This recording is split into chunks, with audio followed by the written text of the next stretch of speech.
ਭੁੱਲਿਆ ਫਿਰਾਂ ਮੈਂ ਸੱਚੀ ਜ਼ਿੰਦਗੀ ਦੇ ਰਸਤੇ ਨੂੰ, ਤੈਨੂੰ ਪਾਉਣਾ ਹੋ ਗਿਆ ਖਵਾਬ ਨੀ। ਹਾਂਜੀ ਸਤਿ ਸ੍ਰੀ ਅਕਾਲ ਜੀ। ਅੱਜ ਤੁਹਾਨੂੰ ਅਸੀਂ ਦੱਸਾਂਗੇ ਕਿ ਜੋ ਆਪਾਂ ਸਟਾਰਟਿੰਗ ਵਿੱਚ ਵੀਡੀਓ ਦੇਖੀ ਆ ਉਸ ਤਰ੍ਹਾਂ ਦੀ ਵੀਡੀਓ ਕਿਵੇਂ ਬਣਾਉਂਦੇ ਆ। ਸਭ ਤੋਂ ਪਹਿਲਾਂ ਆਪਾਂ ਆਪਣਾ ਕਾਈਨਮਾਸਟਰ ਓਪਨ ਕਰਾਂਗੇ। ਕਾਈਨਮਾਸਟਰ ਓਪਨ ਕਰਨ ਤੋਂ ਬਾਅਦ ਆਪਾਂ ਪ੍ਰੋਜੈਕਟ ਲੈ ਲੈਂਦੇ ਆ। ਸਿੰਪਲੀ ਹੁਣ ਆਪਾਂ ਆਪਣੀ ਫੋਟੋ ਲਵਾਂਗੇ। ਫੋਟੋ ਦਾ ਲਿੰਕ ਤੁਹਾਨੂੰ ਡਿਸਕ੍ਰਿਪਸ਼ਨ ਵਿੱਚ ਮਿਲ ਜਾਵੇਗਾ। ਜਿਵੇਂ ਕਿ ਦੇਖ ਸਕਦੇ ਹੋ ਆਪਾਂ ਫੋਟੋ ਲੈ ਲਈ ਹੈ। ਫੋਟੋ ਲੈਣ ਤੋਂ ਬਾਅਦ ਸਿੰਪਲੀ ਆਪਾਂ ਹੁਣ ਆਪਣੀ ਵੀਡੀਓ ਲਵਾਂਗੇ ਜਿਸ ਦਾ ਲਿੰਕ ਤੁਹਾਨੂੰ ਡਿਸਕ੍ਰਿਪਸ਼ਨ ਵਿੱਚ ਮਿਲ ਜਾਵੇਗਾ। ਜਿਵੇਂ ਕਿ ਅਸੀਂ ਲੈ ਲਿਆ। ਹੁਣ ਸਿੰਪਲੀ ਆਪਾਂ ਪਹਿਲਾਂ ਫੋਟੋ ਨੂੰ ਵਧਾ ਲੈਂਦੇ ਹਾਂ। ਜਿੰਨੀ ਵੀ ਆਪਣੀ ਵੀਡੀਓ ਆਪਾਂ ਇਸ ਨੂੰ ਬਰਾਬਰ ਕਰ ਲੈਂਦੇ ਹਾਂ। ਪਹਿਲਾਂ ਬਰਾਬਰ ਕਰਨ ਤੋਂ ਬਾਅਦ ਸਿੰਪਲੀ ਆਪਾਂ ਇਸ ਉੱਤੇ ਕਰਕੇ ਵੱਡਾ ਕਰ ਲੈਂਦੇ ਹਾਂ। ਇਸ ਨਾਲ ਸਾਈਡ 'ਤੇ ਵਿਊ ਵਧੀਆ ਮਿਲ ਜਾਂਦਾ ਵਾ।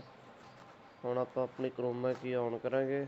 ਕਰੋਮਾ ਕੀ ਔਨ ਕਰਨ ਤੋਂ ਬਾਅਦ ਇਸ ਨੂੰ ਸਿੰਪਲੀ 0 'ਤੇ ਕਰਕੇ ਐਡਜਸਟਮੈਂਟ 'ਤੇ ਜਾ ਕੇ ਥੋੜ੍ਹੀ ਜਿਹੀ ਐਡਜਸਟਮੈਂਟ ਵਧਾ ਲਾਂਗੇ ਅਤੇ ਇਸ ਨੂੰ ਆਪਾਂ ਹੇਠਾਂ ਇੱਥੇ ਕੁ ਸੈੱਟ ਕਰ ਦਾਂਗੇ। ਥੋੜ੍ਹੇ ਜਿਹੇ ਵਧਾ ਦਾਂਗੇ ਜਿਸ ਤਰ੍ਹਾਂ ਤੁਹਾਨੂੰ ਸੈੱਟ ਲੱਗਦਾ ਕਰਕੇ। ਹੁਣ ਸਿੰਪਲੀ ਆਪਾਂ ਲੈਣਾ ਵਾ ਇਫੈਕਟ ਦਾ ਵੀ ਲਿੰਕ ਤੁਹਾਨੂੰ ਡਿਸਕ੍ਰਿਪਸ਼ਨ ਵਿੱਚ ਜ਼ਰੂਰ ਮਿਲੇਗਾ ਜੀ। ਦੇਖ ਲਿਓ ਅਤੇ ਡਾਊਨਲੋਡ ਕਰ ਲਿਓ ਜੇ ਇਫੈਕਟ ਵਧੀਆ ਲੱਗਿਆ ਤੁਹਾਨੂੰ। ਆਪਣਾ ਇਫੈਕਟ ਪਿਆ ਵਾ ਆ ਰਿਹਾ ਆਪਣਾ ਇਫੈਕਟ। ਇਸ ਨੂੰ ਆਪਾਂ ਸਿੰਪਲੀ ਪਹਿਲਾਂ ਵਧਾ ਲੈਂਦੇ ਹਾਂ। ਵਧਾਉਣ ਤੋਂ ਬਾਅਦ ਸਕਰੀਨ 'ਤੇ ਕਰ ਦਿੰਦੇ ਹਾਂ। ਆਵਾਜ਼ ਇਸ ਦੀ ਬੰਦ ਕਰ ਦਾਂਗੇ। ਆਵਾਜ਼ ਬੰਦ ਕਰਕੇ ਅਤੇ ਇਸ ਦੀ ਅਲਫਾ ਆਪਾਂ 80 ਕੁ ਕਰ ਲਾਂਗੇ ਕਿਉਂਕਿ ਫਿਰ ਬੜੀ ਬੁਰੀ ਲੱਗੂ। ਅਤੇ ਫੋਟੋ ਦੀ ਆਪਾਂ ਜਿਹੜੀ ਸ਼ੈਡੋ ਆ ਉਹ ਵਧਾਵਾਂਗੇ ਜਿਸ ਨਾਲ ਮਾੜੀ ਜਿਹੀ ਆਪਣੀ ਫੋਟੋ ਆ ਜੋ ਸਾਫ਼ ਹੋ ਜਾਏਗੀ। ਇਸ ਤਰ੍ਹਾਂ ਆਪਣਾ ਇਹ ਲੱਗ ਕੇ ਤਿਆਰ ਹੈ। ਭੁੱਲਿਆ ਫਿਰਾਂ ਮੈਂ ਸੱਚੀ ਜ਼ਿੰਦਗੀ ਦੇ ਰਸਤੇ ਨੂੰ। ਹੁਣ ਆਪਾਂ ਇੱਕ ਲਾਵਾਂਗੇ ਇਸ ਉੱਤੇ ਫਰੇਮ।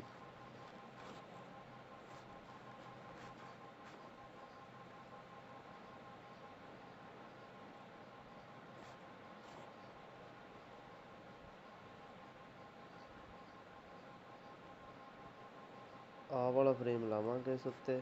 ਸਿੰਪਲੀ ਇਸ ਨੂੰ ਓਕੇ ਕਰਦੇ ਹਾਂ। ਇਸ ਤਰ੍ਹਾਂ ਵਧਾ ਕੇ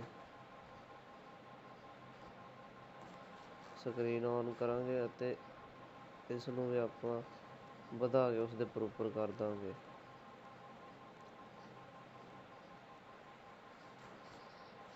ਅਤੇ ਹੁਣ ਆਪਾਂ ਉਹ ਗਲਤ ਹੋ ਗਿਆ। ਹੁਣ ਆਪਾਂ ਲੋਗੋ ਲਵਾਂਗੇ। ਸੇਵ ਹੋ ਜਾਣੀ ਸੀ ਭੁਲੇਖੇ ਨਾਲ। ਆਪਣਾ ਲੋਗੋ ਆ ਪਿਆ ਪਿਕਸਲ ਲੈਬ 'ਚ। ਸਿੰਪਲੀ ਆਪਾਂ ਇੱਕ ਤਾਂ ਲੋਗੋ ਲਾਵਾਂਗੇ ਇੱਥੇ ਜੇ ਲਾ ਦਿੰਦੇ ਹਾਂ ਇੱਥੇ ਸੋਹਣਾ ਲੱਗੂਗਾ।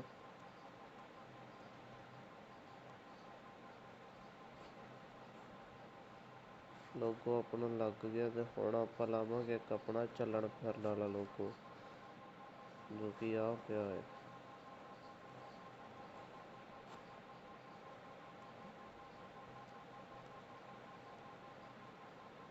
ਲੋਗੋ ਲਾਉਣ ਤੋਂ ਬਾਅਦ ਆਪਾਂ ਇਸ ਨੂੰ ਚੱਲਦਾ ਫਿਰਦਾ ਕਰਨਾ। ਇਸ ਲਈ 5 ਕੁ ਦਾ ਇੱਥੇ ਲਾ ਕੇ ਇਹਨੂੰ ਇੱਥੇ ਕੁ ਰੱਖ ਦਾਂਗੇ।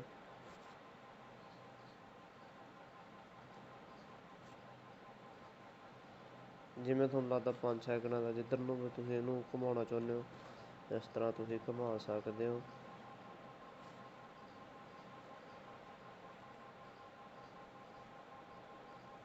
ਇੱਥੇ ਕੁ ਰੱਖ ਲੈਂਦੇ ਨੇ। ਫਿਰ ਆਪਾਂ ਉੱਥੇ ਜਿਹਨੂੰ ਕਰਾਂਗੇ ਇਸ ਤਰ੍ਹਾਂ ਇਹਨੂੰ ਉੱਤੇ ਨੂੰ ਕਰ ਦਿੰਦੇ ਹਾਂ। ਇੱਥੇ ਕਰਨ ਤੋਂ ਬਾਅਦ ਇਹਨੂੰ ਸਿੰਪਲ ਇੱਥੇ ਲਿਆ ਦਾਂਗੇ। ਇਹਨੂੰ ਥੱਲੇ ਹੋਰ ਲੈ ਹੀ ਆਉਂਦੇ ਹੈ ਨਾ। ਇੱਥੇ ਕਦੇ ਆ ਕੇ ਇੱਕ ਤੁਹਾਨੂੰ ਦੱਸਦਾ ਇੱਕ ਨਵੀਂ ਤਰਕੀਬ। ਹੁਣ ਇਹਨੂੰ ਇੱਥੇ ਆ ਕੇ ਪਲੱਸ ਕਰ ਦਿਓ। ਇਸ ਤੋਂ ਬਾਅਦ ਇਹਨੂੰ ਐਂ ਵਧਾ ਕੇ ਘੱਟ ਕਰ ਦਿਓ। ਦੇਖਿਓ ਹੁਣ ਆਪਣੀ ਵੀਡੀਓ ਬਣ ਕੇ ਤਿਆਰ ਹੈ। ਭੁੱਲਿਆ ਫਿਰਾਂ ਮੈਂ ਸੱਚੀ ਜ਼ਿੰਦਗੀ ਦੇ ਰਸਤੇ ਨੂੰ, ਤੈਨੂੰ ਪਾਉਣਾ ਹੋ ਗਿਆ ਖਵਾਬ ਨੀ। ਤੇ ਤੁਹਾਨੂੰ ਜੋ ਆਪਾਂ ਲਾਸਟ ਤੇ ਕਿਹਾ ਸੀ ਦਿਖਾਉਣਾ ਉਹ ਦੇਖੋ। ਖੋਰੇ ਕਿਉਂ ਚੰਗੀ ਲੱਗਦੀ ਏ ਤੂੰ ਨੀ। ਉਹ ਦੇਖੋ ਘਟਣ ਲੱਗ ਗਿਆ ਨਾ। ਸੋ ਜੇਕਰ ਵੀਡੀਓ ਵਧੀਆ ਲੱਗੀ ਤਾਂ ਲਾਈਕ ਜ਼ਰੂਰ ਕਰਿਓ ਅਤੇ ਸਾਡੇ ਚੈਨਲ ਨੂੰ ਸਬਸਕ੍ਰਾਈਬ ਕਰ ਲਓ, ਕਿਉਂਕਿ ਇਸ ਤਰ੍ਹਾਂ ਦੀਆਂ ਵੀਡੀਓ ਅਸੀਂ ਪਾਉਂਦੇ ਰਹਿੰਦੇ ਹਾਂ। ਧੰਨਵਾਦ।